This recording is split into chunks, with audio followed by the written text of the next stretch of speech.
예배 분위기가 참 좋은 것 같습니다. 학교 홈페이지 좀 띄워달라고 부탁을 드렸었는데 이렇게 그래요. 잘 띄워주셨어요. 저 일환이라고 다 앉아 있었습니다. 도서관을 리모델링 하는데 아마 금액이 저희들이 상당히 많이 들어가는 것 같아요. 한 10억 정도 들어가는 금액을 가지고 리모델링 하는데 학생들이 요즘은 이어폰을 끼고 이렇게 앉아서 공부하는 걸 좋아하고 차를 마시면서 공부하는 걸 좋아해요. 옛날 같으면은 뭐 집중해서 공부하는데 요즘은 음악도 듣고 그래서 안에다 카페도 넣고 이렇게 공사를 진행하는데 저기에 들어있는 책하고 가구들을 밖으로 꺼내는데 그거를 이삿짐 센터에 얘기하니까 5천만 원을 달라고 얘기를 해요. 그래서 그러지 말고 자원해서 우리가 하자. 그래서 교수님들과 직원들과 학생들이 일일 봉사로 나와서 열심히 일을 했습니다. 놀라운 사실은 제가 진두지휘를 했는데 제 말을 잘 들어서 군에 있을 때 한 200~300명 데리고 일을 해봤어요. 딱 조를 맞춰가지고 하니까 금방 잘 끝났습니다. 이렇게 스스로 칭찬도 한번 해보고 신학대학을 위해서 계속 기도해 주시고 후원해 주셔서 감사를 드리는데 여러분이 알고 있는 것처럼 대학들이 상당히 큰 위기에 놓여 있습니다. 2022년, 23년도가 되어지면 지금부터 한 10만 명 적은 학생들이 고등학교를 졸업합니다. 지금 대학 정원이 60만 명인데 그때 되면 50만 명이 고등학교를 졸업하기 때문에 대학 정원이 10만 명이 부족한 상황 속에 놓이게 됩니다. 이런 위기 상황 속에서 여러분들이 우리 학교가 계속적으로 기도하여 하나님의 사역을 잘 감당할 수 있는 믿음의 일꾼들을 잘 양육하고 키워낼 수 있도록 기도해 주시기를 부탁을 드립니다. 1년에 한 번씩 진행되는 신학대학 주일인데 제일 걱정되는 것이 이제 학생들이 감소되기 때문에 정원을 못 채우는 문제가 발생하면은 등록금 가지고 운영되는 학교에서는 굉장히 힘들고 어려움이 있습니다. 그래서 여러분들이 이런 문제가 없도록 그렇게 기도해 주시길 바랍니다. 1년에 한 번 하는 신학대학 주일에만 여러분이 기도하는 것이 아니고 늘 오늘 기도했듯이 침례신학대학을 위해서 기도해 주셔서 총장님과 모든 교직원들이 하나가 되어져서 또 학생들을 잘 섬기고 사랑으로 감싸서 정말로 이 시대가 원하는 그런 좋은 사역자들을 만들어내는데 부족함이 없게 되어지기를 간절히 소망합니다. 인생을 살다 보면은 누군가가 내 일을 좀 대신해 줬으면 좋겠다는 마음을 가질 때가 있습니다. 어떤 사람이 나를 보기를 원하는데 내가 갈 수 없는 상황이라고 한다면은 누군가 내 대신 가서 내 문제를 해결하고 그 사람과 대화를 하고 문제를 해결하고 돌아왔으면 좋겠다는 마음을 가지는데 우리는 이런 사람을 찾기가 굉장히 힘이 듭니다. 가끔은 제가 장례식 때문에 친구나 아니면 선후배 장례식이 있으면 제가 가지를 못합니다. 시간이 너무 없어서 가지 못하면 서울에 있는 아들 보고 네가 대신 가서 조문을 하라 그렇게 얘기를 합니다. 조문을 하고 나면은 그쪽에서는 제가 온 것으로 그렇게 인정을 해주는데 이게 바로 대리인이라고 그렇게 말할 수 있죠. 사실 우리가 인생을 살아가면서 여러 가지를 많이 생각하고 있지만 오늘 본문 말씀에 나와 있는 내용도 바로 이 바울이라는 사람이 빌립보 교회를 꼭 방문을 해야 되고 가야 되는데 방문하고 가고 싶은 마음이 간절하지만 감옥에 갇혀 있기 때문에 자신이 스스로 갈 수가 없습니다. 그래서 바울은 생각하기를 자기가 대신할 수 있는 사람, 자기를 대신할 수 있는 사람을 보내고 싶은데 그 사람이 바로 디모데라고 그렇게 말합니다. 사실 이 설교 제목을 잡으면서 굉장히 좀 부담이 되었습니다. 너무 진부한 설교 제목을 잡으면 수준 높은 여러분들이 저를 깔볼 것 같아서 마음에 상당히 부담이 되어졌는데 그래도 아무리 생각해봐도 오늘 본문 말씀에서 가장 중요한 것은 충성된 자라는 제목을 가지고 말씀을 전하는 게 합당하다고 그렇게 생각되어졌습니다. 바울이 오늘 본문 말씀에서 충성된 사람이라고 이야기했지만 이 충성된 사람은 하나님 앞에 충성된 삶을 살아가는 사람이죠. 그래서 19절 말씀을 보니까 내가 디모데를 속히 너희에게 보내기를 주 안에서 바람은 너희 사정을 알므로 안위를 받으려 합니다. 안위를 받는다는 것은 마음의 평안을 얻기를 원하는 것입니다. 지금 바울이 빌립보 교회를 가고 싶은 마음을 가지고 있고 그 교회를 방문하려고 하는 의도를 가지고 있는 것은 빌립보 성도들이 정말로 은혜 가운데 신앙생활을 잘하고 있는가를 확인하기 원하는 마음을 가지고 있어요. 그런데 바울은 상당히 신앙적인 사람이었습니다.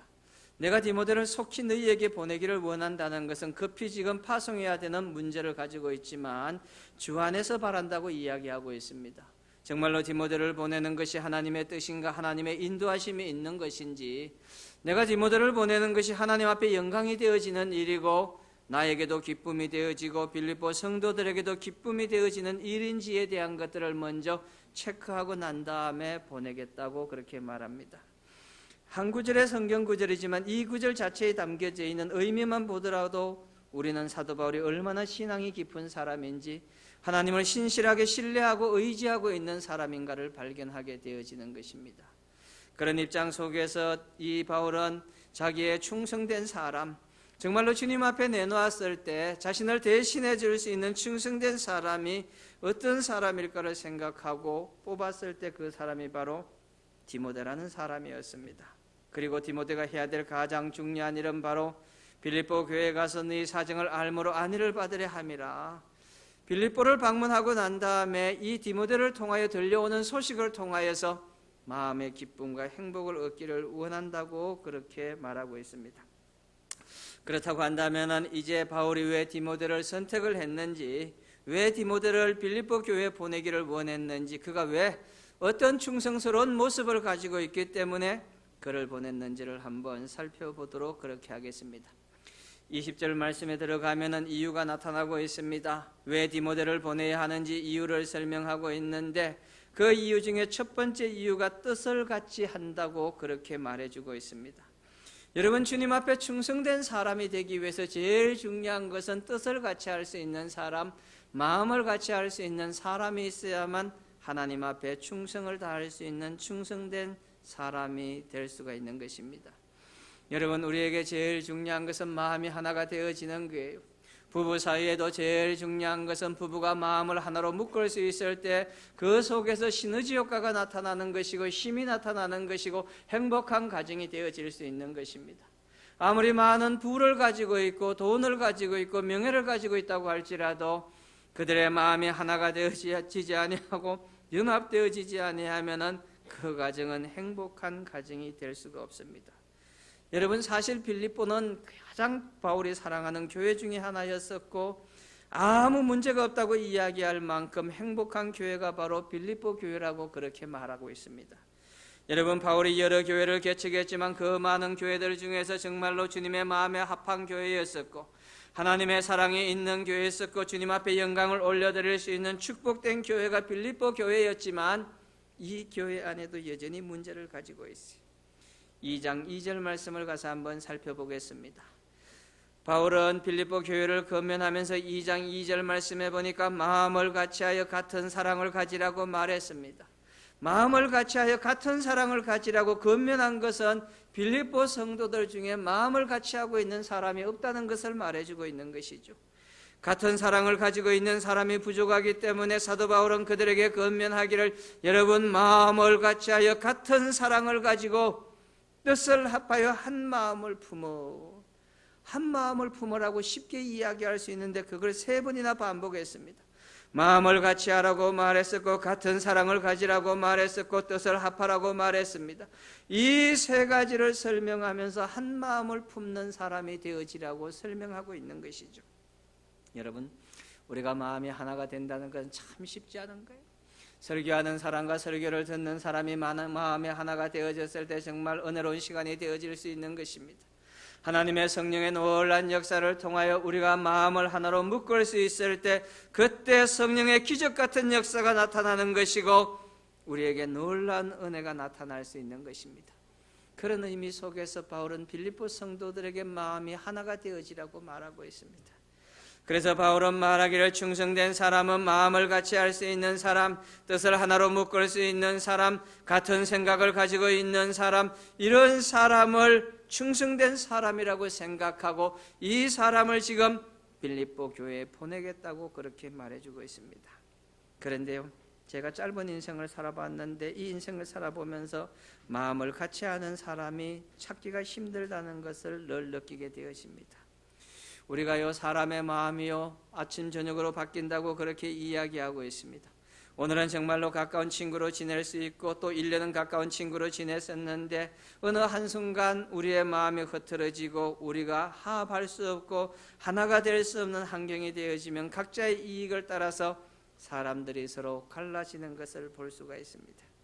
그런데 오늘 본문 말씀에서 이 바울 사도는 디모데를 향하여 말하기를 이는 뜻을 같이 할 수 있는 사람이라고 이야기하고 있습니다. 여러분이 잘 알고 있는 것처럼 바울은 디모데를 1차 전도여행하는 과정 속에서 처음 만나게 되어졌습니다.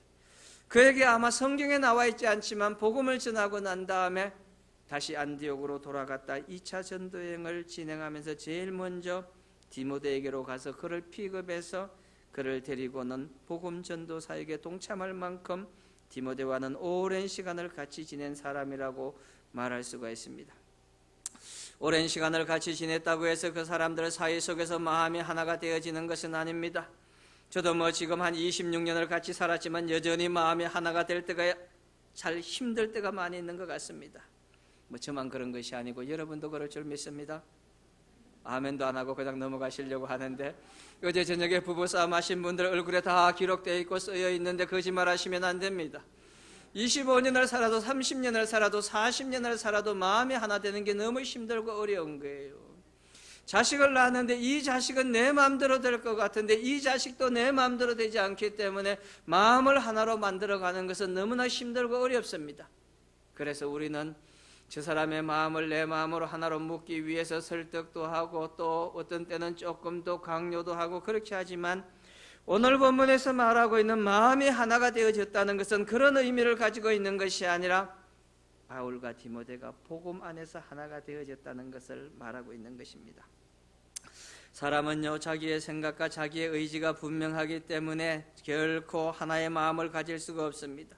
뜻을 같이 하는 삶을 살아갈 수가 없습니다. 그러나 우리가 복음 안에서는 하나가 될 수 있는 것이, 예수 그리스도를 믿는 그 믿음 안에서 우리는 자기를 내어놓고 하나님 앞에 하나가 될 수 있는 신실한 믿음의 사람이 되어질 수 있다는 것을 말하고 있습니다. 그런 의미 속에서 우리가 주님 앞에서 교회에서 충성된 일꾼이 되어진다는 것은 복음 안에서 하나가 되어져야 되는 것이죠. 예수 그리스도 때문에 우리가 하나 되어졌을 때 그때 비로소 우리는 하나님 앞에 충성된 일꾼이 되어질 수 있는 것입니다. 두 번째 충성된 사람이 되어질 수 있는 건 20절 말씀에 나와 있는데, 20절 말씀에 보니까 이는 뜻을 같이 하여 너희 사정을 진실이라는 단어가 그곳에 나오고 있습니다. 충성된 사람은 진실한 사람이라고 그렇게 말합니다. 여러분, 이 세상에서 가장 진실한 사람은 어떤 사람입니까? 그런 사람은 바로 최진실입니다. 최고로 진실한 사람이기 때문에 최진실, 이 사람이 최고로 진실한 사람이에요. 그 다음에 정말로 신실한 사람은 어떤 사람이냐? 신진실입니다. 신뢰가 갈 수 있는 진실을 가지고 있는 사람이기 때문에 그런 사람은 굉장히 신실한 사람이에요. 그 다음에 또 신실한 사람은 어떤 사람입니까? 이진실이. 이 진실을 봐라. 이렇게 진실한 이 진실을 보라고 이야기하니까 상세판까지는 웃어주셔야 되는데 세 판 지나니까 웃지도 않고 넘어가시는데, 이렇게 진실에 관해서 사람들이 많이 이야기하고 있습니다. 그런데요, 본문에 나와 있는 이 진실이란 헬라 단어를 보면 그 의미 속에는 충성이란 의미가 담겨져 있습니다. 어떤 일에 관해서 충성을 다하겠다는 의미가 담겨져 있는 것이 바로 진실이라고 그렇게 말하고 있습니다. 내가 누군가에게 진실한 모습을 보인다는 것은 그 사람을 향하여 충성을 다하겠다는 의지를 고백하는 것을 바로 진실이라고 그렇게 말하고 있는 것입니다. 그래서 이 진실은 뭐라고 말합니까? 자기 생각을 버리는 거예요. 내가 누군가에게 충성을 하고 있는데 내 생각을 가지고 있고 내 의지를 가지고 있다고 한다면 이 사람은 충성스러운 사람이 될 수 없다는 것을 말해주고 있는 것입니다. 우리가 주님 앞에 충성을 다한다는 것은요, 자기를 포기하고 자기를 내려놓는 것입니다. 그래서 우리가 한없이 은혜를 받았다고 말했을 때 은혜 받은 사람의 특징은, 하나님, 나는 아무것도 아닙니다. 나는 내 중심에서 내려와서 이제는 당신의 종이 되겠습니다. 나의 의지와 나의 뜻과 내 생각을 가지고 살아가는 삶이 아니라 주님을 위해 살아가는 삶이 되겠습니다. 나의 의지와 뜻을 내려놓겠습니다. 내 욕심을 내려놓겠습니다. 내가 무엇을 할 수 있다는 의지와 강한 욕구를 다 내려놓고 오직 주님께서 나를 인도하심을 믿고 그분이 말씀하는 대로 따라가는 신실한 믿음의 사람이 되겠다고 고백하는 것이 바로 충성된 종이 되는 자격이라고 그렇게 말합니다. 21절에서 그런 사람에 관해서 설명하고 있습니다. 그들이 다 자기 일을 구하고 그리스도 예수의 일을 구하지 아니하되 정말로 진실된 사람이라고 한다면은 자기 일을 구하는 사람이 아니라고 말하고 있습니다. 내가 원하는 일을 하는 사람이 아니요, 내 욕망을 따라 살아가는 사람이 아니요, 내가 정말로 목적을 세우고 그 목적을 위해서 인생을 살아가는 사람이 아니고 예수 그리스도의 일을 구하지 아니하고 자기만을 생각하는 그런 삶을 살아가는 사람이 아니라고 말하고 있습니다. 만약에 우리가 주님 앞에 정말로 진실된 사람이고 정말로 진실을 다하여 주님 앞에 충성을 행할 수 있는 충성된 자가 되기 위해서는 자기의 기쁜 뜻을 따라가고 자기 일을 구하는 사람이 아니라 그리스도 예수의 일을 구하지 아니하는 이런 사람이 아니라 자기를 포기하고 자기를 내려놓는 사람이 되어져야 되는 것이죠. 이렇다고 해서 이 말씀에 너무 충격을 받고 막 가슴을 치고 고통스러워할 필요는 없습니다. 왜냐하면 21절에 그들이라는 단어가 나와 있는데 이 그들이 말하고 있는 것은 빌립보 교회 성도를 의미하는 것이나 바울과 같이 사역하고 있는 사역자를 의미하는 단어가 아니고 이 단어는 그 당시에 대부분의 사람들이 예수를 믿지 않은 대부분의 사람들의 모습을 설명하고 있기 때문이에요. 오늘도 똑같아요. 이 주일이 되어서 교회 나오지 않는 대부분의 사람들은, 그런 사람들은 다 자기 일을 구하고 그리스도 예수의 일을 구하지 않는 삶을 살고 있는 것. 우리는 예수의 일을 구하기 때문에 이 자리에 와 있는 것입니다. 우리는 예수님의 일을 하기 위해서 이 자리에 와 있는 것입니다. 1시간 예배를 드리는 것이 하나님을 기쁘시게 할 수 있을까 생각할지 모르지만 주님은 예배하는 사람을 찾는다고 말씀하신 것처럼 우리는 이 귀한 시간을 이곳에 나와서 주의 일을, 그리스도 예수의 일을 구하는 사람이에요. 그러나 이 시대의 대부분의 사람들은 자기 일을 구하기 위하여 주일을 주일로 지키지 아니하고 예수 그리스도와 관계없는 삶을 살아가는 사람들입니다. 그런 사람들은 신실한 사람이 될 수 없다고 말해주고 있는 것이죠. 그래서 정말로 주님 앞에 충성을 다할 수 있는 사람은 진실한 사람이다. 진실한 사람이 충성을 다하는 사람이라고 말할 수 있어요. 제가 이 말씀을 생각하며 성경에 나와 있는 신실한 사람은 어떤 사람이 있을까를 한번 생각해 봤는데 역대상 11장 17절에서 19절 말씀에 보니까 정말로 신실한 사람들이 나와 있습니다. 여러분이 잘 알고 있는 이 말씀의 배경은 전쟁, 블레셋과 이스라엘이 전쟁을 하고 있는 상황 속에서 벌어졌습니다. 전쟁하는 과정 속에서 양진을 치고 있는데 블레셋 사람들이 베들레헴 성문 쪽에 진을 치고 있었고 다윗의 군사들은 반대편에 진을 치고 있었습니다. 그런데 다윗이 전쟁을 하는 과정 속에서 너무 힘이 들었던 거예요. 다윗이 목이 타서 그가 하는 말이 누가 베들레헴 성문께 있는 베들레헴 성문 옆에 있는 우물물을 길어다가 주었으면 하고 중얼거리기 시작했어요. 여러분요, 사람이 힘들면요, 힘들다는 말이 입에서 한없이 나옵니다. 아이고 너무 힘들어, 힘들다, 아우 힘들어, 오늘 너무 힘들어. 그 다음에 그 뒤에다 또 우리가 잘 붙이는 죽겠다는 것 꼭 갖다 붙이더라고요. 힘들어 죽겠다. 그래도 죽은 사람은 하나도 없습니다. 힘들어 죽겠다고 그렇게 이야기하면서도 다 살아있는 게 이상할 정도로 죽겠다는 얘기를 많이 하는데 이 다윗도 블레셋과 전쟁하는 과정 속에서 얼마나 힘이 들었는지 누구에게 명령한 것이 아니에요. 부하들에게 명령한 것이 아니고 혼자 하는 말로 혼자 중얼거리면서 누가 저 베들레헴 성문 곁에 있는 우물에 가가지고 물을 좀 길어와서 내 목을 타는 목을 좀 적셔 주었으면 좋겠다는 마음을 가지고 그렇게 혼자 중얼거렸어. 그런데 그 다윗의 옆에 있던 3명의 용사들이 눈을 맞추면서 고개를 끄덕거렸던 것 같습니다. 그래 저렇게 우리의 장군이, 우리의 장수가 저렇게 힘들어하고 있으니 우리가 가서 물을 길어 오자는 마음을 가지고 3사람이 갔는데 블레셋 진을 뚫고 들어갔다고 이야기하고 있습니다. 여러분 영화를 많이 봐서 알지요? 아무도 영화를 안 봤다는 표정을 짓고 있는데 거짓말하지 마세요. 예수 믿는 사람들은 진실을 이야기해야 되는데 거짓말하지 마시고, 옛날 군대는 싸울 때 보면은 쫙 줄을 서가지고 진을 만들어 놓고 있는 거예요. 그리고 그 뒤에다 진을 만들 때 일자로 만들든지 삼각형으로 진을 만들고 난 다음에 전투를 벌이는데 이 진을 격파하고 나가는 거예요. 옛날 사람들은 참 머리가 좀 나빴던 것 같아. 전쟁해가지고 땅 다 차지하면 됐지 꼭 성을 무너뜨려야만, 꼭 왕의 목을 잘라야만 전쟁에 승리한다고 하니까 왜 그런지 몰라. 그냥 땅 다 뺏으면 뭐 성은 그냥 놔두면 되지 뭐. 못 나오게 막아놓고 가만히 놔두면 되잖아요. 할렐루야. 옛날 사람들은 왜 그랬는지 도저히 이해가 가지 않는데 여기도 보니까 이 진을 돌파해가 들어갔으니까 생명을 걸고 간 거예요. 제가 잘 모르지만 세 사람이 병 하나를 준비해가지고 병에다 물을 담아와야 되니까 병을 준비하고 난 다음에 칼과 창을 들고는 이 진을 다 돌파해가 들어갔는데 3명 갔다고 해서 우리가 뭐 질 거냐? 블레셋 군대가 그냥 뒀던 것 같아요. 그래서 이 세 사람이 우물에 가가지고 물을 기르는데 한 사람은 물을 열심히 기르고 있고 이렇게 아마 물을 길러가지고 독약이 있는지 없는지 아마 확인을 했을 것 같기도 하고요. 그리고 두 사람은 뒤에서 창이나 칼을 들고 누가 오는 거 보고 지켜보고 난 다음에 물을 길렀단 말이에요. 이 물을 길러가지고 다시 돌아오는데 돌아오는 과정도 험난했을 것입니다. 엄청난 험난한 과정을 다 뚫고는 그 물을 가져와가지고 다윗에게 갖다 주었어요.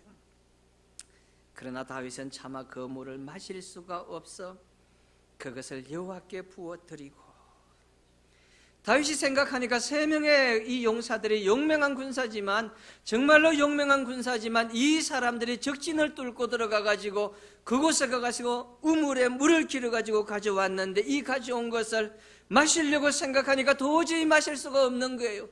그래서 그 물을 여호와께 부어드렸다고 이야기하고 있는 거예요. 참 신실한 사람이죠, 다윗이. 주님 앞에 정말로 신실한 사람이에요. 자기에게 가장 귀중한 것이라고 생각했었고 너무나 힘이 들고 너무나 어려워서 이 물 한 모금 마시는 것이 소원이었는데 그 물이 자기에게 왔을 때 다윗은 신실한 모습을 가지고 그것을 여호와께 부어준 사람, 이런 사람이 우리가 충성스러운 사람이라고 말하고 하나님의 사람이라고 말하고 하나님이 쓰는 사람이라고 그렇게 말하는 것입니다. 다윗은 차마 그 물을 마실 수가 없어 그것을 여호와께 부어드리고 목숨을 걸고 길어온 이 물은 세 사람의 피와 다름없으니, 이게 멋있지 않습니까? 다윗이 말하기로 세 사람의 피와 마찬가지라는 거예요. 피와 똑같다는 거예요. 적진을 뚫고 갔다 온 이 사람들의 피와 물이 똑같다고 이야기하고 있는 거예요. 여러분은 피는 뭐예요? 언약할 때 피잖아요. 언약할 때. 저는 뭐 겁이 많아가지고 한 번도 하지 못했는데 날카로운 칼을 가지고 손톱을 그어가지고는, 요즘은 뭐 그렇게 할 필요가 없는 것 같아요. 그죠? 당뇨 측정할 때 착각해가지고는 찔러가지고 피 두 사람이 언약을 맺자, 우리 변치 않는 언약을 맺자, 이렇게 이야기할 정도로 피가 그만큼 중요한 의미를 가지고 있는데 다윗이 그 물을 보고는 이 물은 그냥 물이 아니고 피라고 이야기하면서 마시지 아니했습니다. 그가 하는 말이 내가 어찌 이 물을 마시랴, 내가 어찌 이 물을 마실 수 있을까. 다윗의 모습 속에도 하나님 앞에 충성을 다하는 모습을 보여주고 있고 3명의 용사들도 정말로 신실한 모습을 가지고 하나님 앞에 충성을 다할 수 있는 충성스러운 진실성을 가지고 있는 사람인 것을 보여주고 있는 것입니다. 여러분, 우리가 주님 앞에 충성을 다한다는 것은 바로 충성된 자가 되어진다는 것은 이런 진실된 모습을 가지고 있는 거예요. 여러분, 얼마나 진실된 모습을 가지고 있는지 우리 스스로를 오늘 한번 되짚어 볼 필요가 있다고 생각되어집니다. 저도 개인적으로 생각했을 때 하나님 앞에 진실된 모습을 가지고 있는지, 정말로 하나님 보시기에 변함없이 진실된 모습을 가지고 그분을 섬기고 있는지, 하나님 앞에 한없는 은혜와 축복을 받았다고 말하고 있지만 내가 그분 앞에 진실된 모습으로, 충성된 모습으로, 충성된 자로서 하나님 앞에 나를 드리고 살아가고 있는지 스스로를 한번 돌아보고 싶은 마음을 가질 때가 많이 있습니다. 제가 A4용지를 한번 갖다 놓고 난 다음에 한번 썼습니다. 한번 써보았는데 정말로 변함없는 사람, 나와 같이 할 수 있는 사람이 얼마나 있을까 한번 쓰기 시작을 했어요. 제일 먼저 쓰는 사람은 같이 사는 사람인데 성종숙. 그런데 이 여자하고 한 27, 8년 살아봤더니 가끔 가다가 나한테 배신하는, 나한테 거짓말하는 경우도 있고 나를 속이는 경우가 있는 것 같아서 믿을 수가 있을까? 진실이라고 이야기할 수 있을까 싶을. 웃지 마세요. 여러분도 똑같아요.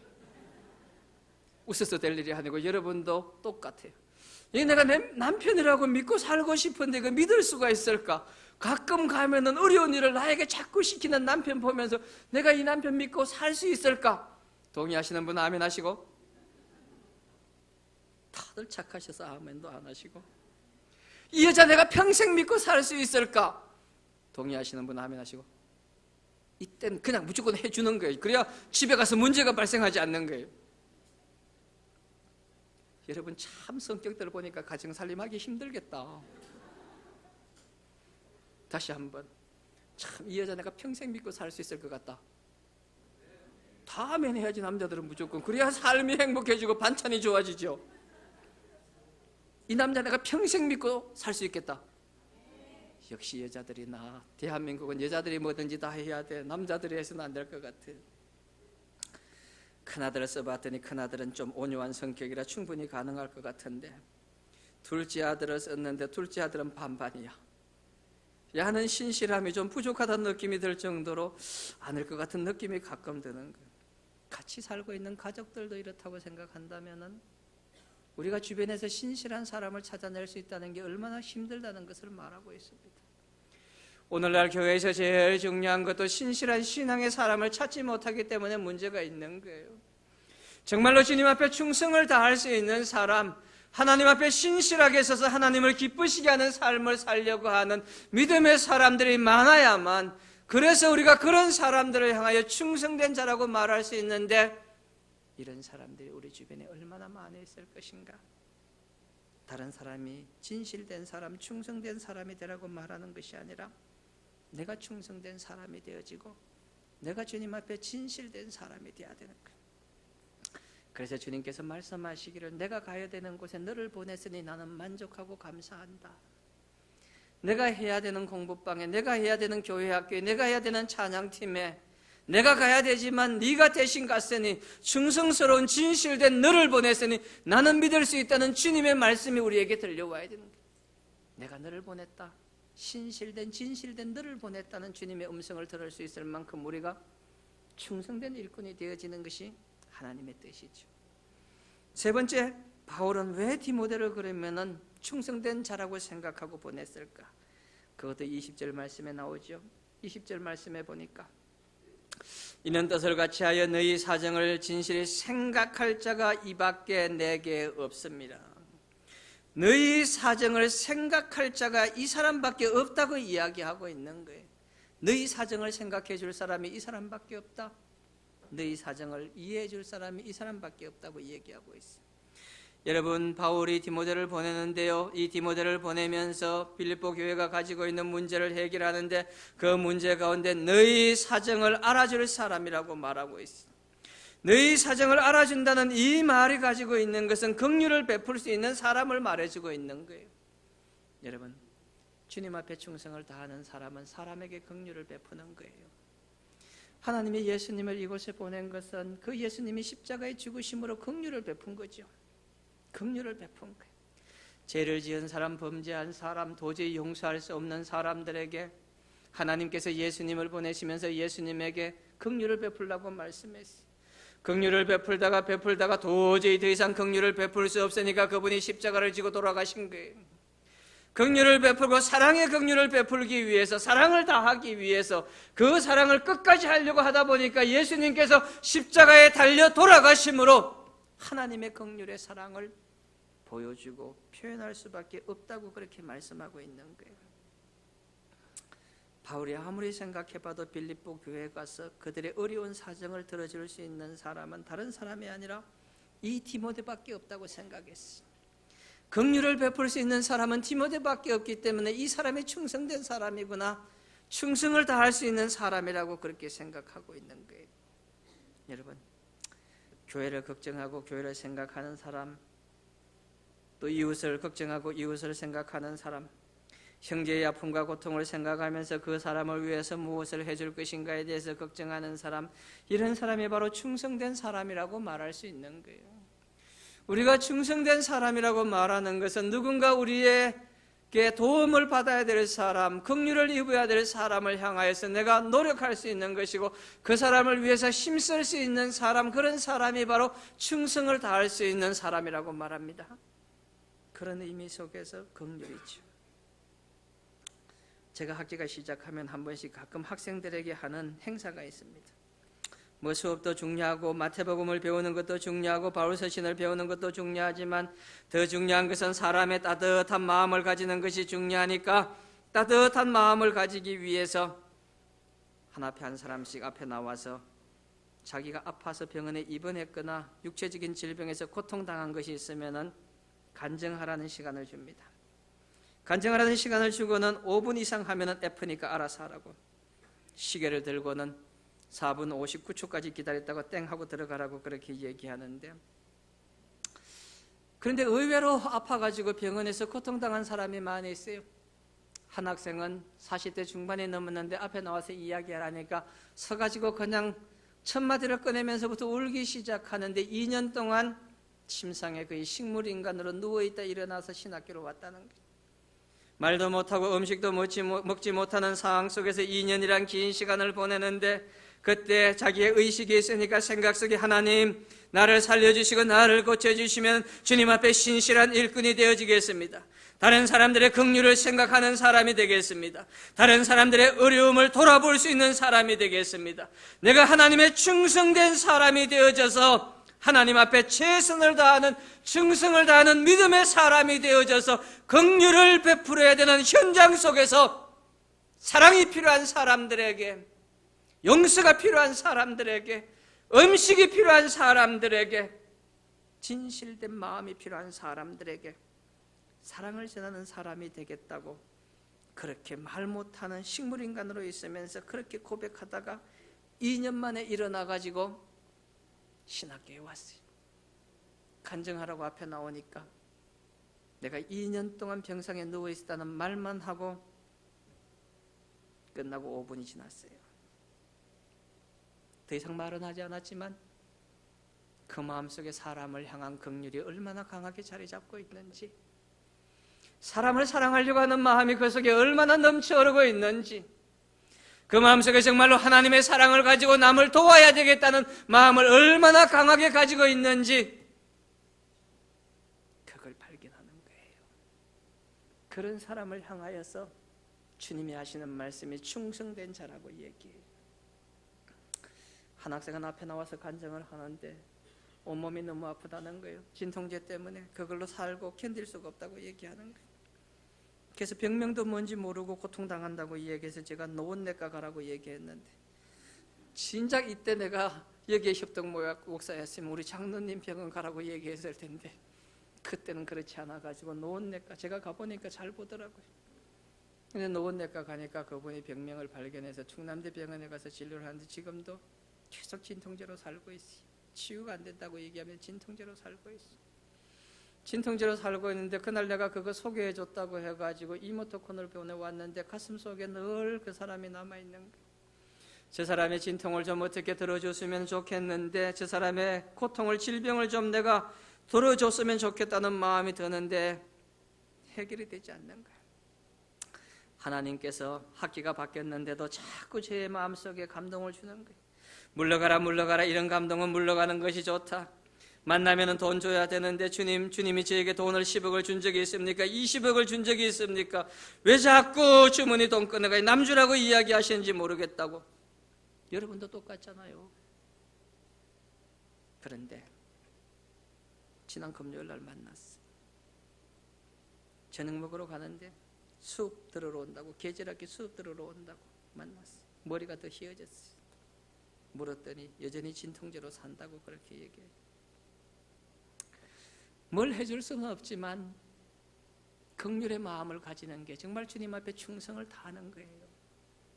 성도의 아픔을 내 아픔으로 생각하면서 나와 같이 신앙생활하고 있는 형제자매의 아픔을 내 아픔으로 생각하면서 그 사람을 긍휼히 여기는 마음을 가지고 있는 사람, 그런 사람이 바로 충성된 사람이라고 이야기하고 있는 거예요. 디모데는 그런 마음을 가지고 있는 사람이었어요. 그렇기 때문에 사도 바울이 말하기를 이는 뜻을 같이하여 너희 사정을 진실히 생각할 자가 디모데밖에 없다고 말합니다. 오늘 주님이 여러분에게 말씀하지 않습니까? 네 주변에 고통에 빠져 있는 사람을 진실의 긍휼을 그 사람에게 베풀 사람은 너밖에 없다.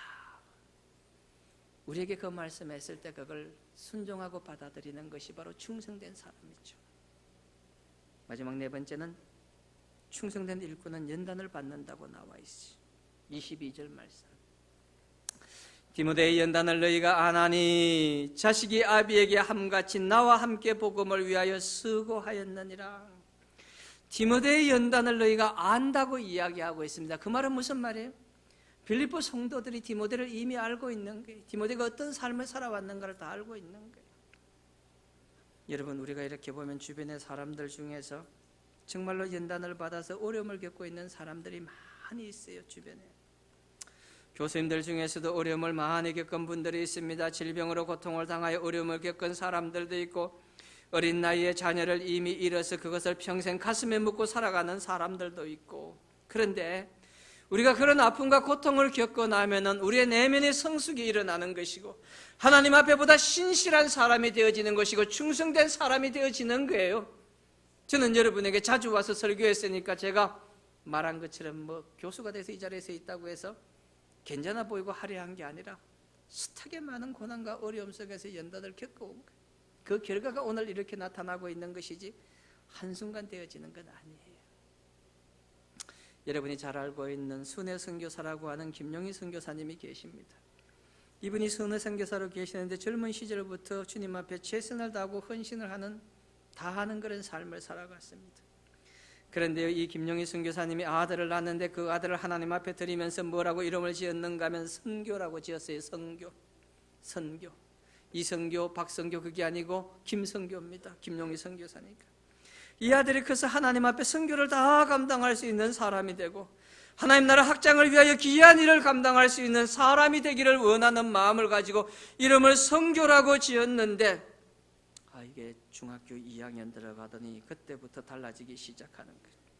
사춘기가 되어졌는데 북한에 있는 김정은이도 두려워한다는 중2, 이 중2가 되고 난 다음부터 달라지기 시작하는데 드디어 서서히 조폭의 길로 들어가기 시작하는 거예요.